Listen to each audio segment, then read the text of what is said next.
There we go. Okay. You should be able to. Can you hear us now?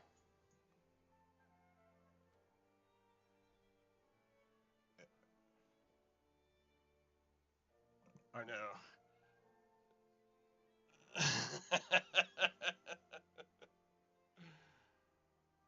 Let's see. Sound is not working on my end still, or is it? Okay. I just unmuted it, so give it a second. And it should be, I think it takes a little bit of time. Yeah, I had myself muted, I forgot. I had myself muted on that scene. We should be good to go. That's awesome. I did that like whole introduction fucking muted. That's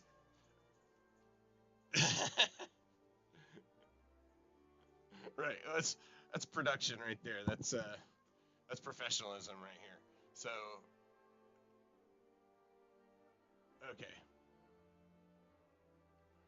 okay. Fab Daddy says we're a little low. I can turn us both up a bit there. So okay, okay. Can you hear us now? And I turned us up a little bit. Um, so anyhow, let's start again. Less of a shit show. Uh, yeah, okay, so we'll do the intro again. So I'm Dave. This is my buddy Bleach.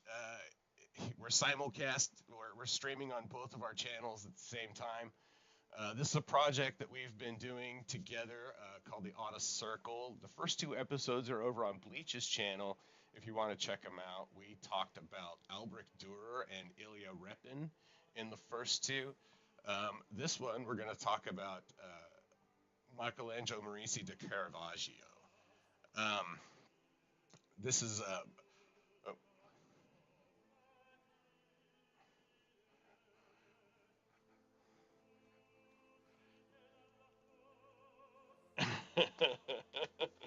Yeah, um, so how this works is we'll go briefly over the artist's life, and then we're going to we're going to autistically go over a few paintings. Um, we're going to go over 5 of his paintings just to look at the detail and talk about the history and the context a little bit, just to admire the art, and learn a little bit while we're at it. So we're doing Caravaggio today, um, and I guess we'll just jump on over to I'll jump on over to the first slide, and I'm gonna have to make sure that the sound's good on this one too. I have to turn this up a little bit again. So, all right. Still trying to get stuff set up here. The Streamlab elements for chat is not working. So, still a work in progress on my side here. Anyhow, so this is who we're talking about, Michelangelo Merisi de Caravaggio. His name was actually, he was born Michelangelo Merisi, but he was from a small town outside of Milan called Caravaggio. He was his father was an architect or a stoneworker really, who worked for the Marquess of Caravaggio. His father and grandfather both died of the plague when he was very young, and so he had a very rough early life. Um, he is he's one of the when you think of the Baroque period, just run through the points here. When you think of the Baroque period, he's one of the most like kind of iconic and paradigm shifting artists of the time. The way he approached the art and everything really ushered in the Baroque period um, with a fervor. Uh, and as we talked about previously, Bleach, is that we've said it's like truly masculine art. It's just really bold and in your face art. And that comes from, oh, go ahead, dude.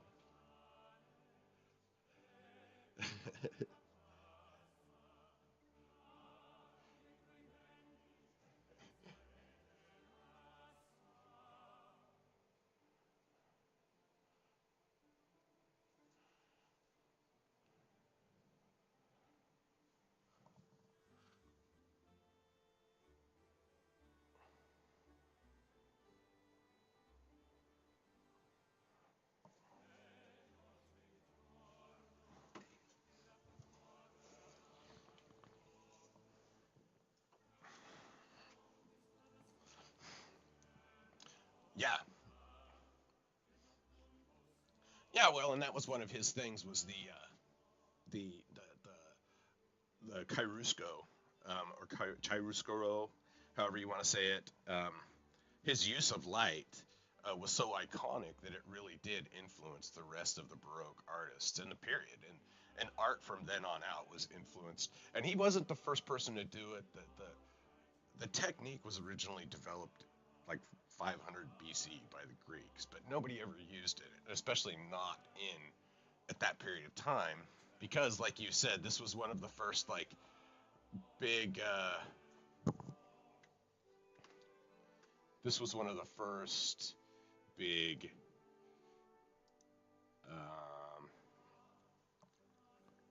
Oh man, can't hear you. Yeah, so let me fix that.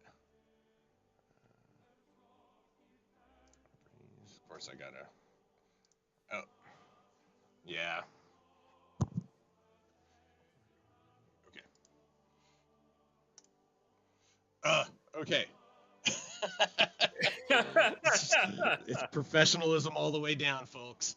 Okay, so This is what you're paying for listening to this. right, yeah. So, I apologize. This is the first one, and it's really rough. So, anyhow, we were saying this was one of the um, and Bleach was saying like there's a lot of just sheer masculinity in Caravaggio's art, and there's a lot of power and realism that was not existent before. And really, you can see that a lot when you go look at Mannerist artists like Titian and Raphael. They did, I mean, they did fantastic paintings, but the people were all idealized. They were kind of goofy looking, with the longer neck, stuff like that. And they focused a lot on elaborate backgrounds. So we'll finish running through his life really quick here, and then jump over to the first piece of art so that we can start digging in there. But we'll finish out. So he was arrested in Rome a bunch of times, because he was renting from a place, and didn't want to pay the rent. He punched a hole in the roof because he wanted a ray of light for his art. He was constantly carrying a sword at the time when only nobility were allowed to carry swords. He had a group of people, so he was obviously a very charismatic person, right? And he was almost kind of like you could look at him like a little bit like Kanye West at the time, right? Like he was just this incredibly characteristic person that was incredibly volatile and had all sorts of problems, because of his ego, and oftentimes a well-earned ego because he was an incredible artist. So he actually got sued for libel, and we'll talk about that in a later episode with another guy. We'll talk about other people in his. He was early Baroque before Impressionism. Sorry, little GM. So he was involved in a libel suit because him and a bunch of his friends wrote a poem talking shit about some other guy, and he sued him for libel. And Caravaggio spent a couple months in jail because of it.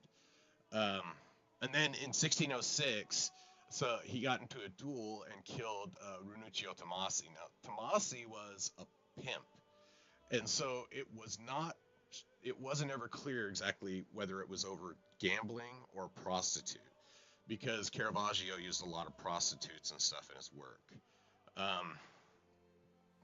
After he killed Tomasi, he fled to Malta and became a member of the Knights. I can't remember what that gets called exactly, but he became a member of a religious order there.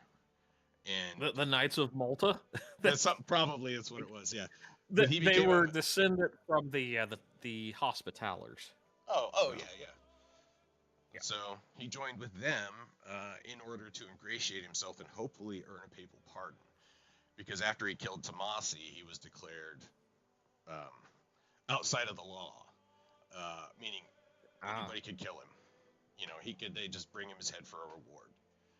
And so then in 1610, 4 years later, he worked his ass off. He painted a lot. 1610, he gets ready. He gets word that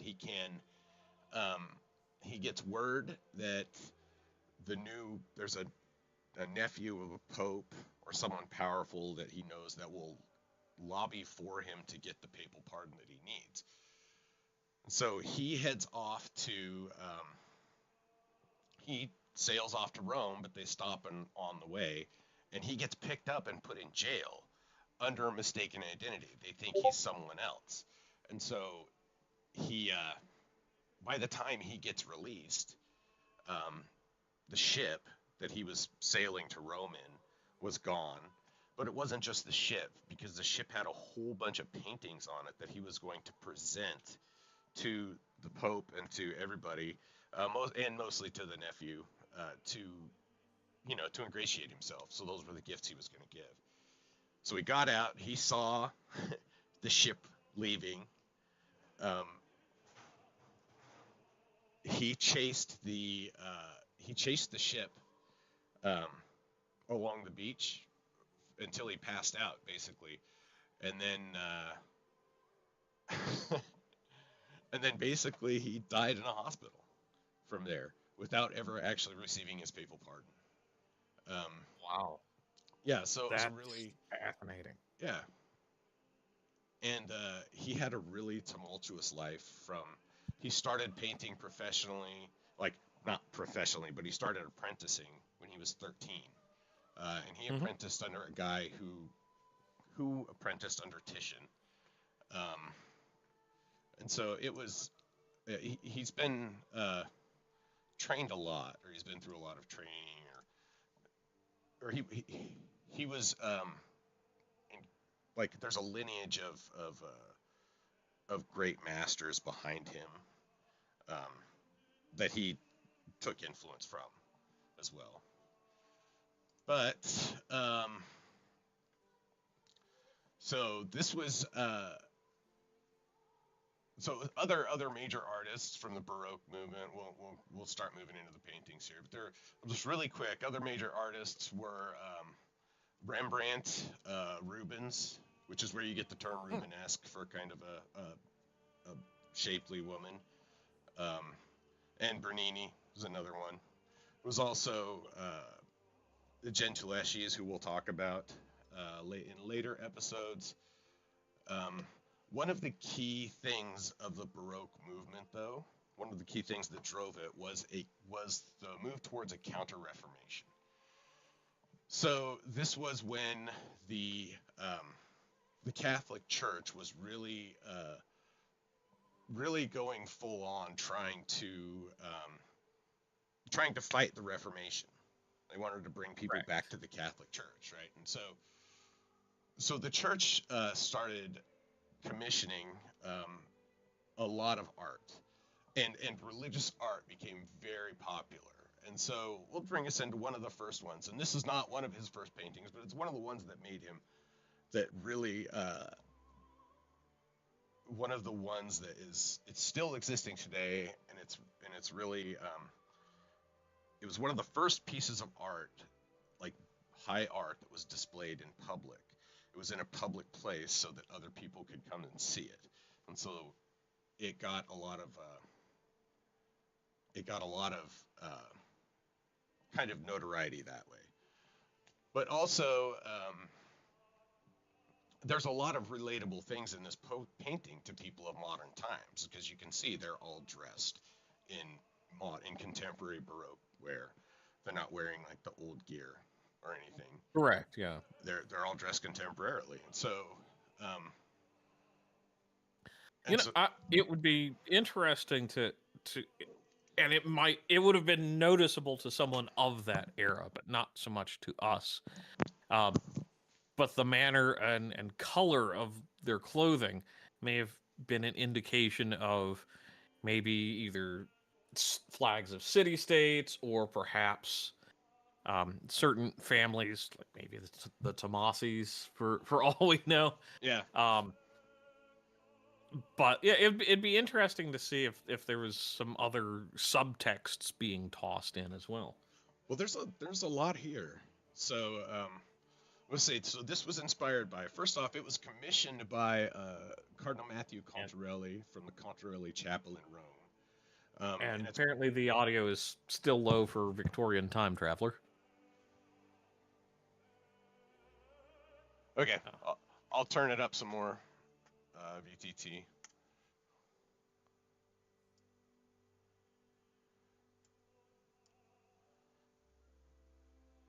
There, we should both be fairly loud now. Let me know if that's better. Yes, hopefully it should be better. Turned it up. So it was. So there's three pieces for this. He was commissioned to do 3 works. This is the calling of Saint Matthew, and then there's the inspiration of Saint Matthew, and then the martyrdom of Saint Matthew is the third. We're only going to talk about the inspiration right here, just because it's such an interesting and striking piece.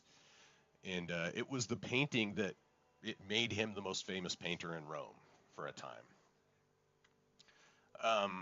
And this is made by, this is based on Gospel of Matthew 9:9. As Jesus went on from there, he saw a man named Matthew sitting at the tax collector's booth.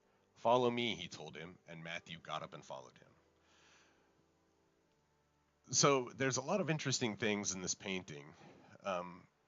Because first off, Jesus is not in a bright light himself, right? Like, even though Jesus is like the heart of the, he's the heart of the faith and everything, the center of the piece is not Jesus.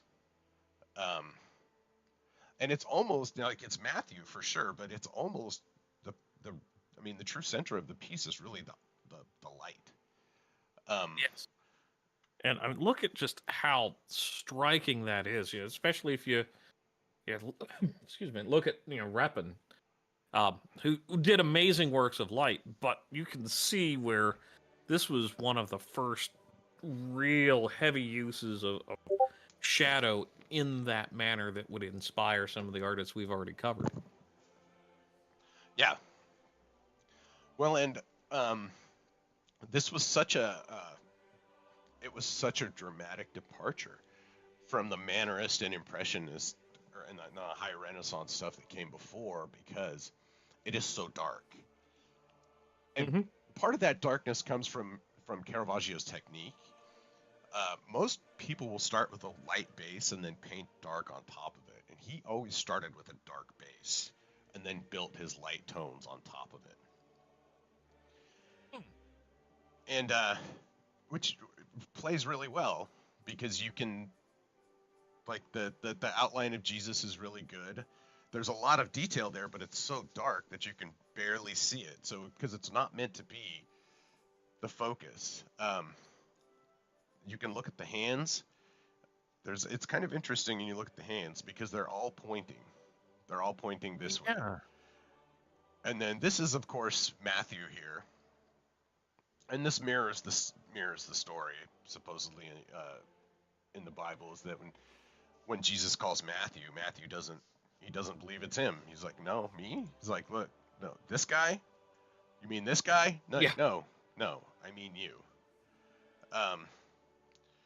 But then also, an interesting thing here is that, see, look at the guy with the glasses here, and then the guy here, who are looking down at their money, and they're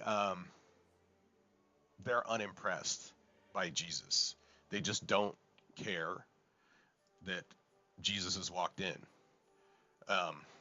They don't understand that Jesus has walked in. They're just not. They're like, yeah, whatever. They don't care. Yeah. And then you see this young guy. He's noticing, but he's just observing. And I believe this guy may be meant to be a self-insert of Caravaggio. Oh, interesting. And then you can see over Jesus, there's the lamb back here. Yeah. And then the slight halo. And these guys are wearing robes, which is interesting. It's the contrast because they are wearing robes similar to, um, Kind of that early, Christian manner of dress in Judea. Yeah. right, right. And now there's more to it than that though, because the light also brings out the highlight on their face and in their eyes so much that it's like you can't help but notice them. You can't help but look at that. Which is why I say, it's almost like the light is the center point of this. And then there's also a lot of really cool lines in it too. The light pointing down parallels with the hand pointing down. Yeah. The one weird thing that it just popped out at me is that wall on the far left-hand side where you've got that vertical wall, as if there's a recess or corner further back. Yeah. Yeah. And actually, that's something else I've noticed. All the architectural features are remarkably square, but all the human figures are definitely not. Yeah. And that's an interesting visual contrast. Yeah, and his realism in this, because this is a very realistic painting, which is not what the Mannerist style before it focused on. Because again, it focused on more idealized and it's almost scandalous the way that Saint Matthew and Jesus are portrayed in this gritty light, but it's more realistic to what actually happened. But bringing them into this dark place, bringing them into this dark, dingy, corner, this dark, dingy money counting pit where there's these greedy people. Mm-hmm. And Caravaggio, and Jesus came in and called Matthew, and Matthew heard the calling and went, as the story goes, to follow Jesus. So, and another thing about keeping them in contemporary clothes, and this was something I think that resonated with the church a little bit, was putting people in contemporary clothes to let them know that the church's message was eternal, and that it's as relevant to them in their modern clothes as it was in Jesus's time. Oh yeah, I think that's a brilliant juxtaposition for kind of the average viewer of this, who's mostly illiterate, so they could see this isn't just a story from another time. This is still relevant to now. Right. And it also explains some of the Christ being dressed more in a correct period style. Mm-hmm. So it's like, yes, this is something that kind of for all time, through all ages kind of mentality of the Catholic Church. So, that's an interesting one. Yeah, so we spent a lot of time on that one, so we'll go to the next one, which is probably one of the most iconic ones that most people know, and that's the Judith Beheading Holofernes. And this is based on Book of Judith, verse 13, or chapter 13, verse 7 and 8. She came close to his bed, took hold of his hair, and said, "Give me strength today, O Lord, God of Israel." Then she struck his neck twice with all her might and cut off his head.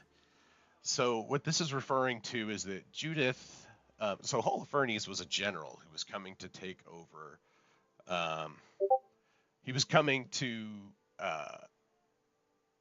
conquer, subjugate, Judea. Yeah. He was coming to conquer Judea. He was dispatched by Nebuchadnezzar to take vengeance on Israel.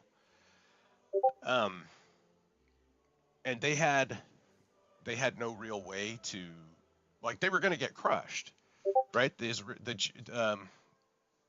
people of Jerusalem were going to be destroyed by this army, and so Judith seduced Holofernes and got him drunk and then cut his head off, and in doing so saved Jerusalem. as the story goes. That's why we've got the Book of Judith there at the church. So Yep. yeah. So this was painted while he was in Rome. So one thing that's kind of interesting is that his head is a subtle self-insert of Caravaggio. He subtly made that look like himself because he was such a tortured he was such a tortured person, and he had such a tortured relationship with the church because of that. So a lot of his work, he feels that torture himself. He feels that conflict within himself. Which is probably what made him a great artist, if we're honest. That striving. Yeah, all the great ones seem to be a little bit out there. Yeah. Watch your phone screen there, dude. Get paint on your phone screen. So there's a few elements here that jump out immediately. Of course, there's the faces. So I already talked about his. There's her face. There's Judith's face, where she kind of has a subtle, I don't know, maybe indifference or disgust. And then, of course, the maid Abra, who's intently standing by with the rag or the blanket to take the head. Yeah. And then it's something where, and again, it's the modern dress, but it's also just the expressions, because there's, for Judith specifically, it's a mix of disgust and almost contentment. Yeah, maybe not contentment, but I think contempt. Determination. A little bit of it's a very complex look on her face. And then, of course, there's the maid Abra, who has a super intense look on her face, and the way he does the lines and the cut, it's amazing. I mean, even just the wisps of hair and everything, it's so she looks so intense. He just captured the intensity of it so much, which I think is appropriate for the fact that they're chopping a dude's fucking head off. So, yeah, it's of course, and he's shocked and whatnot. There are a lot of versions of this painting. And in fact, there's two that he's done himself. One was discovered much later and only authenticated to be his in like the 1990s or something. Oh, wow. Yeah. There's been some weird stuff happening with his paintings that, and one of which we'll talk about later. But so there's a lot of compositions of this piece or this scene of Judith beheading Holofernes. Very famous act. Yeah, it is in art. And I think his other people like the other compositions better, but I like his the best. The sword is a little weird at the angle, but of course it would have to be. And then the blood, of course, but this is a very active scene. Right? Like, this isn't just blood pouring out. This is blood spraying out. So it's not a small, like, she's not just slicing, this is meant to represent the chopping, so if she's chopping like that, then the intense look on her face makes sense, right? Because when you're chopping, you look kind of intense, right? And then another thing about this that I think jumps out is obviously her nipples. Her nipples standing out means, to me, that signifies that she is subtly enjoying the act, or even if it's just the intensity of it, it's exciting to her to have done this. It's kind of that level of arousal one gets in an intense threat moment. You know? Yeah. Yeah. And again, at the time, this was a very dark and in your face. The scene is dark. That red velvet in the background is a very good backdrop for the contrast of his of Holofernes' body. His contorting body. You can see his hand grabbing. You can see his hand grabbing, clutching the fabric as she's doing it. It's not only that, but also just the way the light is set up. Mm-hmm. Oh yeah, yeah. It's like Judith in this has more of a pure light than anyone else, and Holofernes has kind of a darker aspect, as does Abra, but for very different reasons, which is, again, fascinating way to tell a story. Yep. Another subtle thing that you might not have noticed there is that look at how his fingernails are dirty. His fingernails, he's got dirt around the beds of his nails. They're not super clean. Abra's nails are a bit cleaner, but they're dirty. Because he used real people, because he wanted to depict real people. The people in his paintings look like real people. They don't look like stylized dolls or idealized saints or anything like that. And he oftentimes used real people. He used prostitutes for his as his models a lot of the time, which is one of the reasons why people think that he had the run-in with Tomasi, was because Caravaggio was stepping on his territory, and not stepping on the territory of that he was pimping the girls out, but that he wanted to protect his models, and if they were models for him, then they would be protected. And he was right, and which would take away from the profitability of Tomasi. Right, and he was a thug, and his friends were thugs. They weren't like, I mean, they were artists, but they were artists by trade, but they were thugs. Kind of in the style, kind of in the vein, I would say, of like, I mean, Picasso in a way, just because he was crazy. A lot of artists have personality problems. It's just unavoidable. Well, what would ever make you say that? Right. But yeah, so this is again, it's one of my favorite pieces by him, and I think it's the most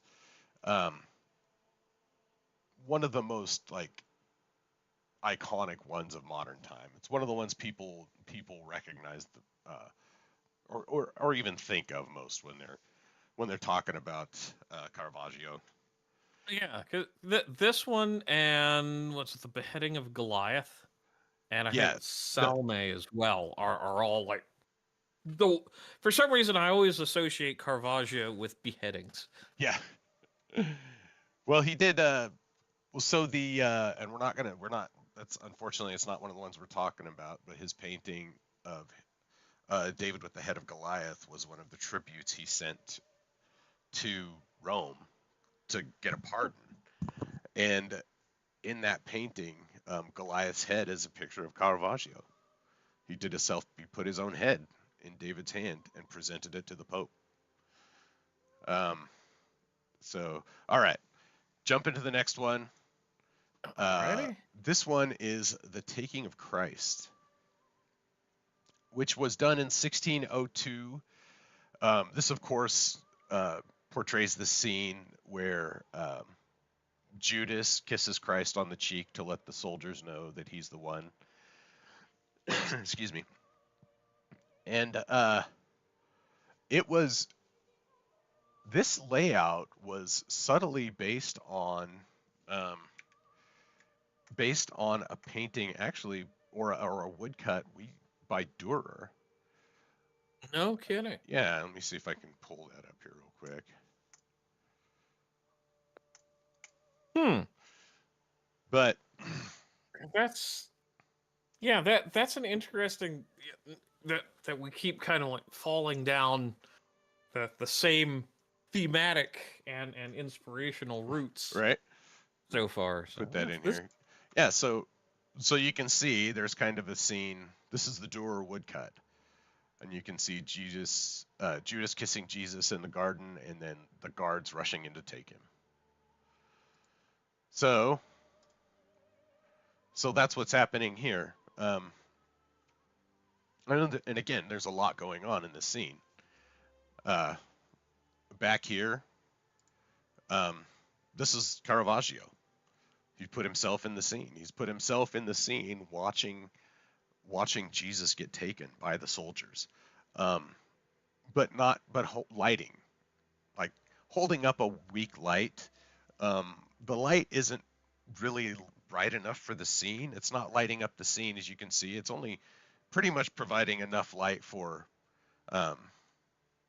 his hand, because as you can see, the light from Judas and Jesus, it's not necessarily coming from that lantern, but that's his right hand, and that's what he used to paint with. So he's kind of illuminating that in a way, but then also his hand mirrors, and this is St. John, I think.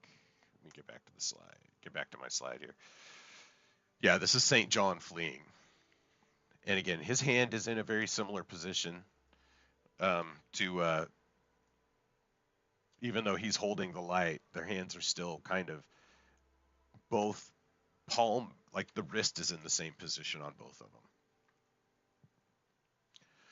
them. The soldiers don't really have faces that you could see. You can kind of make them out a little bit and kind of make out that guy's, but they could be anybody. So they're not really defined.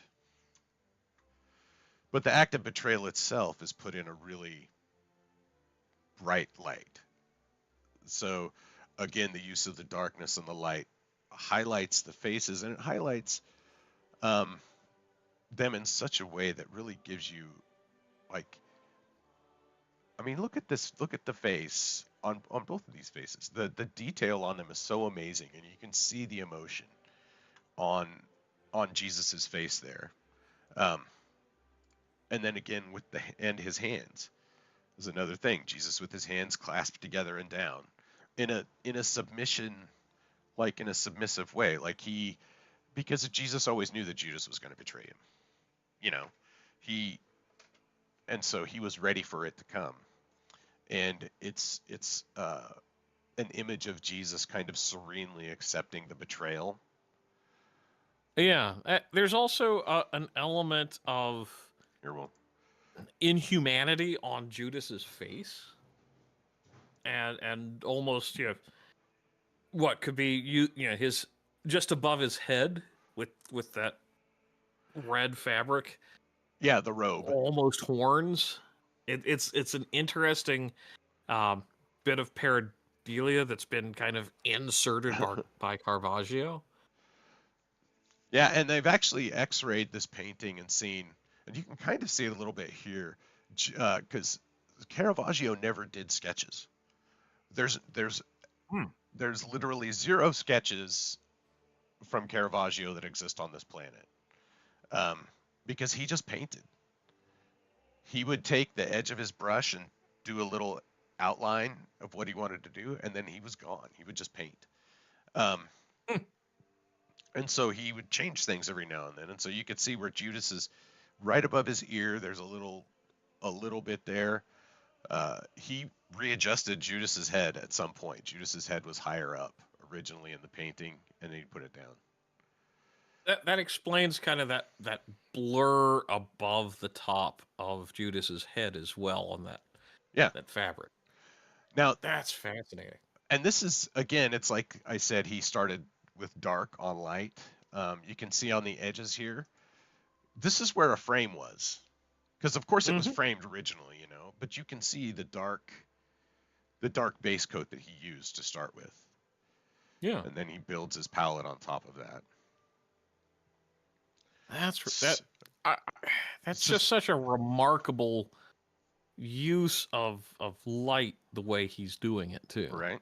And it's just, yeah, I would have loved to watch him paint and start with that dark base coat and build out from that. Yeah, like that an anti-Bob Ross kind of thing. yeah. Because he was an asshole. You know, he was I mean, he was a brash and and kind of a brazen character, I guess. I'm trying to be too illiterate, whatever. But he was charismatic. People liked him. He had friends. You know, he was kind of that rough, like that misunderstood kid, I think is what it is. You know, the teacher that's like, oh, he has potential if he just apply himself. That's kind of what he was. So now this painting went missing for a long time, and then I think it was in the early. No, I think your slide says 1990. Yeah, 1990. Yeah, that's right, 1990. It went missing for a long time. They found it in 1990 at a residence in Dublin. They thought it was a copy for a long time, until they brought it in and had it authenticated, and they're like, "Holy shit, this is a real thing." That's amazing. And it was, and they immediately valued it at like, $500 million or some stupid like priceless, that, like just ridiculous amount of money. So, and that's definitely not a small painting. 52.5 by 66. Yeah, it's a big painting. Now the first one, the Calling of St. Matthew, this one is on a wall. And it's 10 and a half feet by 11. It's by 11 feet. It's huge. So wow. Okay, so we'll go on to the next one, which is another religious inspired one. This is the Incredulity of Saint Thomas, and of course this depicts the scene where Saint Thomas doubts that Christ has been resurrected. Yeah. Yeah. So I've got the link here to read the whole verse. Let me find it here. Okay, so this is from John chapter 20, verse 24 through 29, Jesus and Thomas. Now Thomas, one of the 12, called the twin, was not with them when Jesus came. So the other disciples told him, "We have seen the Lord." But he said to them, "Unless I see in his hands the mark of the nails, and place my finger in the mark of the nails, place my hand in his side, I will never believe." 8 days later, his disciples were inside again, and Thomas was with them. Although the doors were locked, Jesus came and stood among them and said, "Peace be with you." Then he said to Thomas, "Put your finger here and see my hands, and put out your hand and place it in my side. Do not disbelieve, but believe." Thomas answered him, "My Lord, my God." And Jesus said to him, "Have you believed because you have seen me? Blessed are those who have not seen and yet believed." So let's see. Now Thomas, one of the 12, was not with the disciples. That's from a different version. Okay, so that was the verses we need to read. Yeah. So, and again, it's a very, very visceral scene. And like it shows his finger in Christ's wound, yeah. In Christ's wound, and it's so realistic looking. Right? And there's an intensity to it just with the looks on their faces that is it's just it's an amazing to me, it just captures the way he did faces so well, and captures the detail, and especially because they all look like old, you know,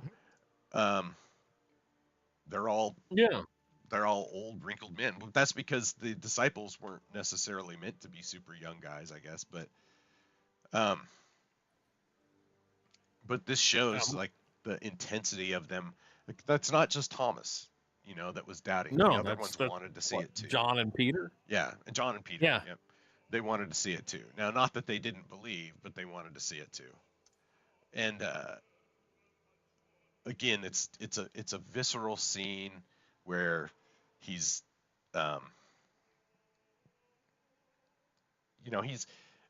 it's in your face about it. Like, you can't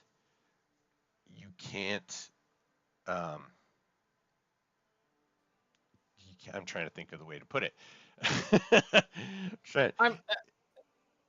You can't deny the emotion of it, right? Like, there's just something about it.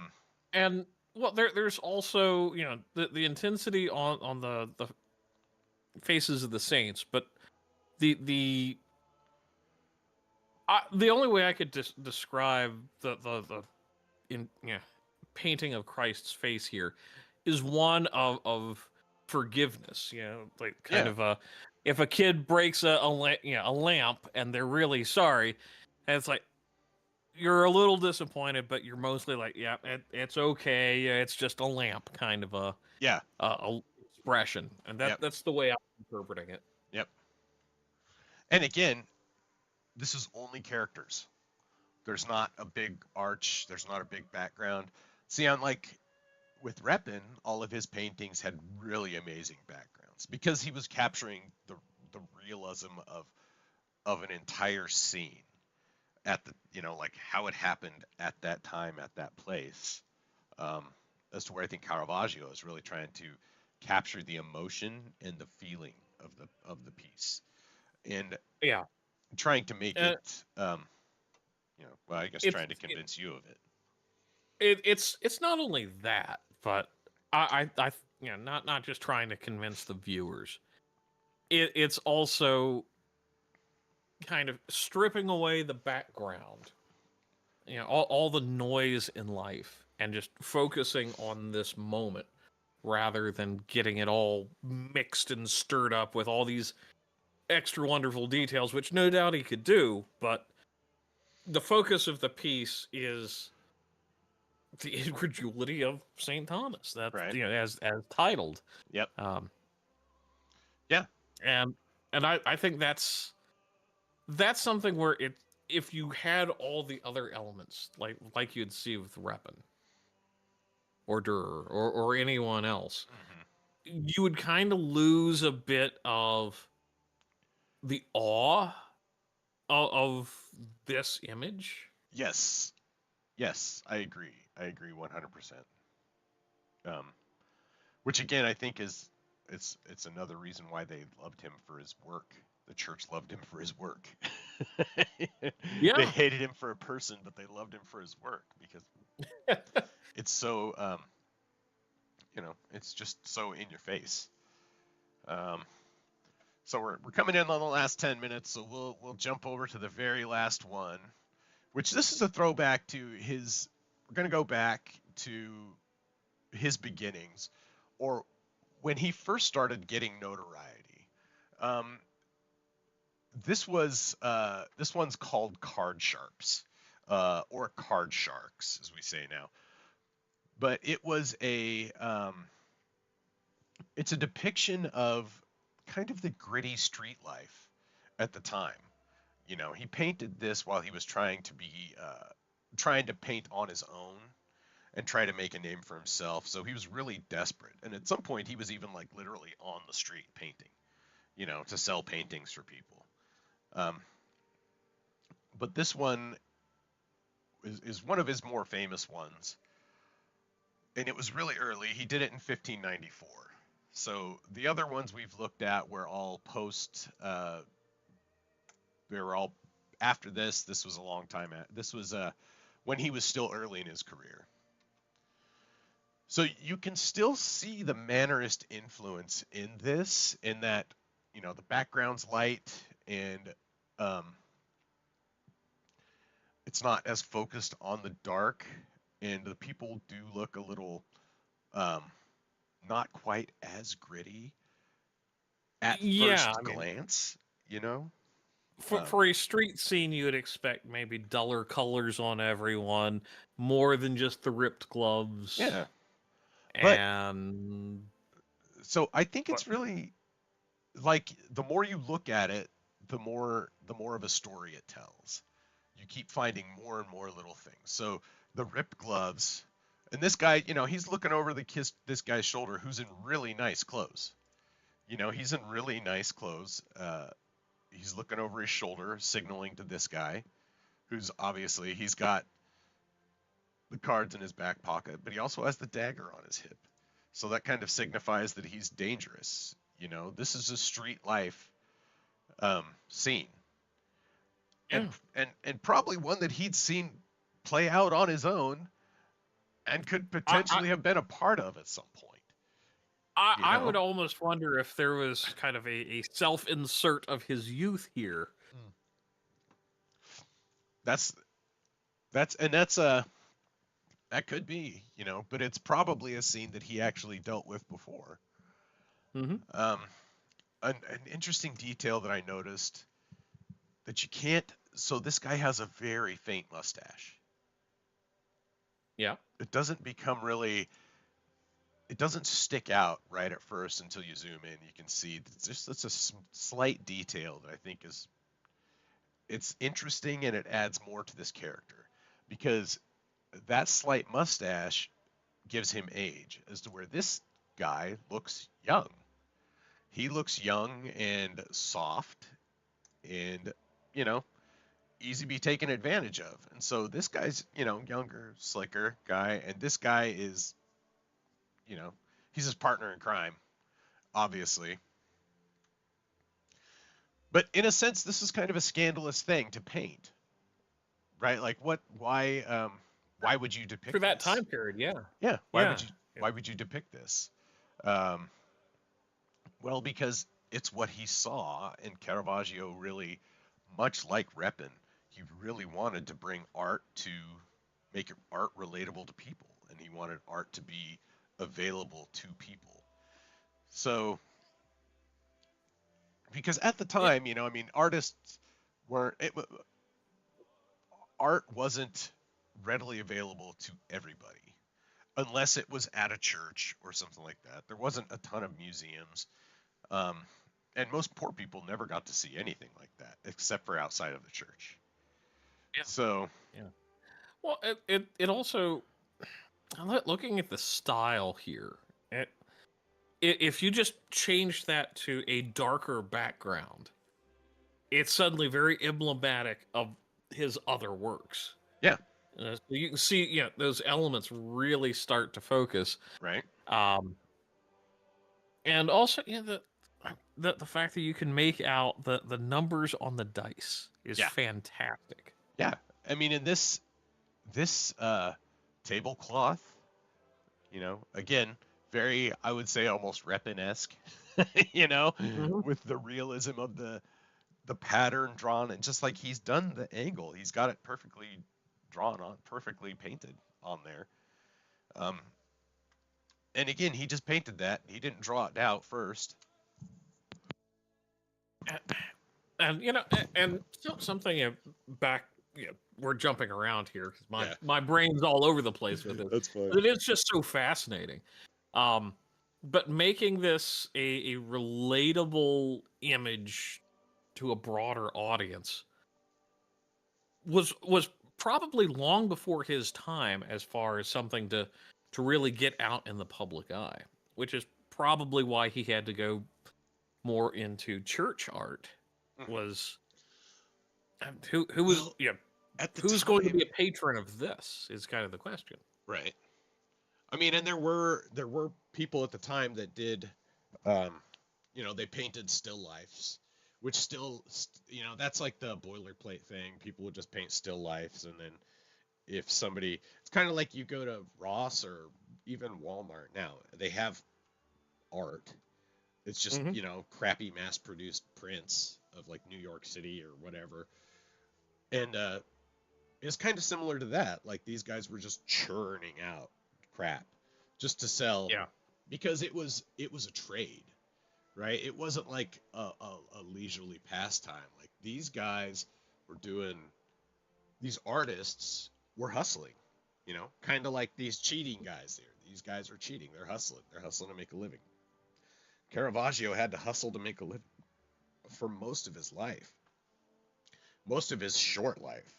You know, he didn't spend a lot of time in luxury. He spent a lot of time in jail.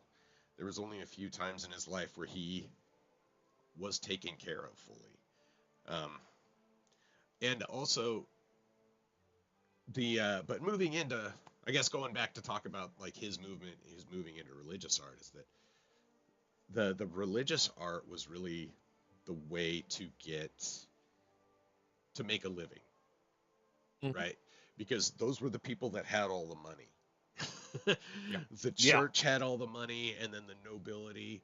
And there's one of the, he did a painting, I can't remember the name of the family, but they were one of the top 5, the most powerful families in Italy or in Rome at the time, and they still are. They still have a palace in Rome, and they still have his art that he commissioned for their like that was commissioned by their great grandpa. Oh wow! For you know, so, and there's so they were really searching for patronage a lot of the time, you know, but Caravaggio's his manner made it hard for him to have a long-term patron. Just because he's kind of his own worst enemy. Now, yeah, I could see that. Just from what we've briefly touched on with him, but yeah, I could see him going around and just like, no, I've got an artist's temperament. Screw you. I want to do my own thing. And right. Yeah. And so they've recently dug up his bones and tested them. And they found out that he likely had a lot of lead in his system because he used a lot of lead white paint. And so they think that, you know, I mean, it's now thought that part of his erratic behavior could be due to lead poisoning because of his paint, because they use the lead white paint. Possible. And I'm kind of curious what that's going to be with our generation. Microplastics, probably. Microplastics, yeah. So microplastics. So that's been our quick rundown of 5 paintings from Michelangelo Maurici di Caravaggio. Thanks for showing up. Victorian Time Traveler, LGM was in the chat. Fab Daddy, it's great to see you, man. We had Medger over on my channel. Oh, hell yeah. So yeah, no, we're gonna keep trying to do this as a recurring Tuesday night thing. Yep.